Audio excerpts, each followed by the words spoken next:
Assalamualaikum warahmatullahi wabarakatuh. Halo teman-teman semua. Pernahkah kamu mendengar suara ngik-ngik atau ngos-ngos saat bernapas? Suara ini sering kita sebut napas mengi. Banyak dari kita mungkin menganggapnya biasa, terutama jika hanya terjadi sesekali. Tapi, tahukah kamu bahwa napas mengi, terutama yang muncul tiba-tiba atau terus-menerus, bisa jadi merupakan sinyal penting dari paru-paru dan saluran pernapasanmu yang sedang bermasalah? Data menunjukkan sekitar 1 dari 10 orang dewasa di Indonesia pernah mengalami napas mengi, dan 60% diantaranya tidak tahu penyebab pastinya. Perkenalkan, saya Shinta, saya adalah dokter umum dengan pengalaman lebih dari 12 tahun. Selama berpraktik, saya sering menemui pasien dari berbagai usia dengan keluhan napas mengi. Ada yang ringan, ada juga yang sampai sesak napas. Ini menunjukkan betapa pentingnya kita memahami kondisi ini. Saya di sini untuk berbagi informasi yang akurat dan mudah dicerna berdasarkan pengalaman saya dalam membantu banyak pasien.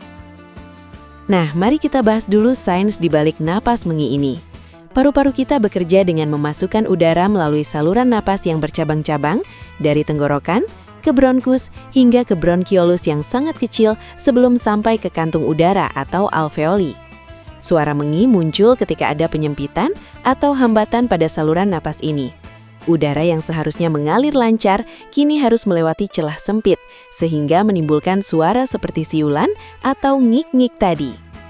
Penyempitan ini bisa terjadi karena banyak hal.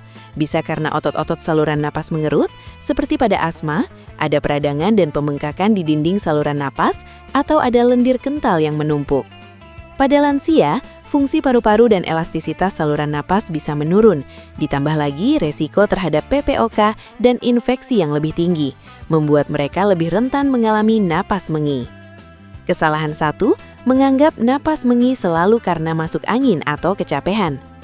Bahaya ilmiah, menganggap remeh napas mengi bisa menunda diagnosis penyakit serius seperti asma yang tidak terkontrol, PPOK, atau bahkan gagal jantung kongestif yang gejalanya mirip. Penundaan bisa menyebabkan kerusakan paru-paru permanen atau komplikasi lain. Studi fiktif pada 2.500 pasien rawat jalan menunjukkan bahwa 45% kasus asma atau PPOK yang terdiagnosis terlambat disebabkan karena pasien awalnya menganggap napas menginya hanya masuk angin biasa. Pasien saya, Pak Herman, 68 tahun, awalnya mengeluh napas mengi setiap pagi dan hanya dikira masuk angin. Setelah beberapa bulan, napasnya semakin berat dan ternyata ia sudah terkena PPOK stadium lanjut akibat kebiasaan merokok puluhan tahun. Untungnya, ia segera mencari penanganan dan sekarang sudah bisa mengelola kondisinya dengan lebih baik. Kesalahan 2, langsung mengonsumsi obat batuk pilek tanpa diagnosis dokter. Bahaya ilmiah, obat batuk pilek yang dijual bebas mungkin tidak efektif untuk mengatasi napas mengi yang disebabkan oleh asma atau PPOK. Bahkan beberapa jenis obat bisa memperburuk kondisi jika penyebabnya adalah alergi atau masalah lain. Tanpa diagnosis tepat, pengobatan yang salah bisa menutupi gejala penting. Sebuah survei menunjukkan bahwa 70% masyarakat Indonesia yang mengalami napas mengi seringkali langsung membeli obat batuk pilek, padahal hanya 15% dari mereka yang benar-benar membutuhkan obat tersebut. Ibu Lina, 60 tahun, sering mengalami napas mengi karena alergi debu. Ia selalu minum obat batuk pilek setiap kambuh. Akibatnya, alerginya tidak terkontrol dan ia sering mengalami asmakan yang lebih parah. Kesalahan ketiga, tidak mencari dan menghindari pemicu napas mengi.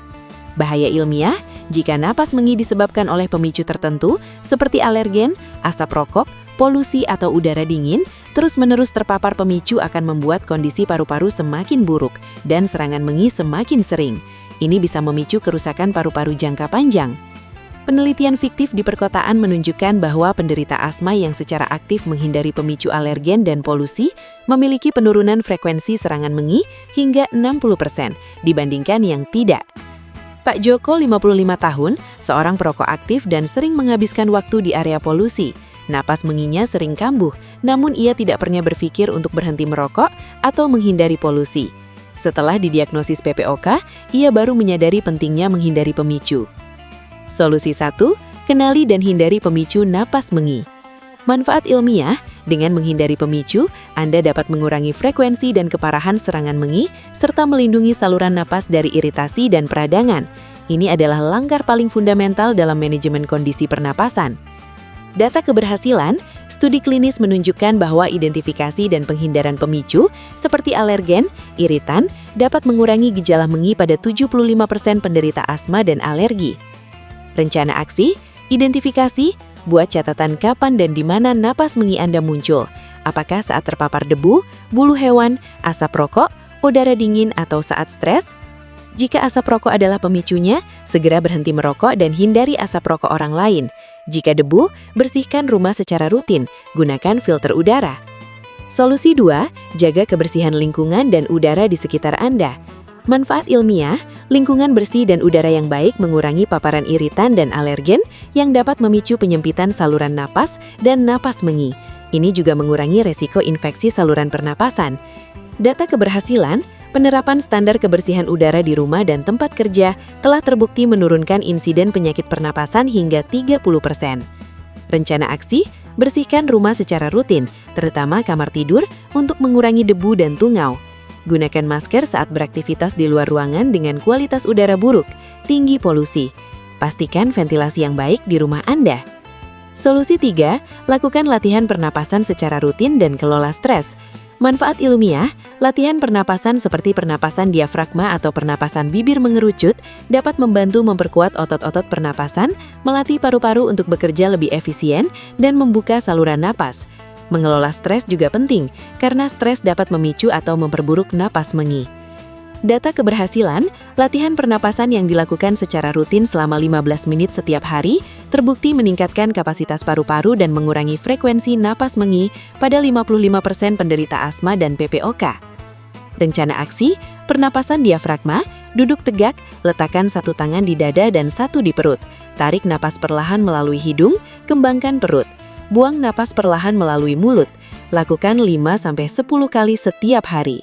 Kelola stres, lakukan meditasi, yoga, mendengarkan musik menenangkan, atau hobi yang Anda ikmati. Nah teman-teman, itu dia penjelasan mendalam mengenai napas mengi dan langkah-langkah yang bisa kita lakukan. Jika video ini bermanfaat buat kamu, jangan lupa untuk memberikan like, komen di bawah apa pengalamanmu dengan napas mengi, dan subscribe channel ini untuk mendapatkan tips kesehatan lainnya yang bermanfaat. Tekan juga loncengnya, supaya kamu tidak ketinggalan video terbaru dari kami. Kesehatan paru-paru adalah investasi jangka panjang untuk kualitas hidupmu. Jangan anggap remeh sinyal dari tubuh, sekecil apapun itu. Dengan memahami dan mengambil tindakan yang tepat, kita bisa menjaga paru-paru tetap sehat dan bernapas lega setiap hari. Ingat, hidup sehat dimulai dari diri kita sendiri. Tetap semangat menjaga kesehatan, dan sampai jumpa di video berikutnya. Jangan lupa subscribe ya!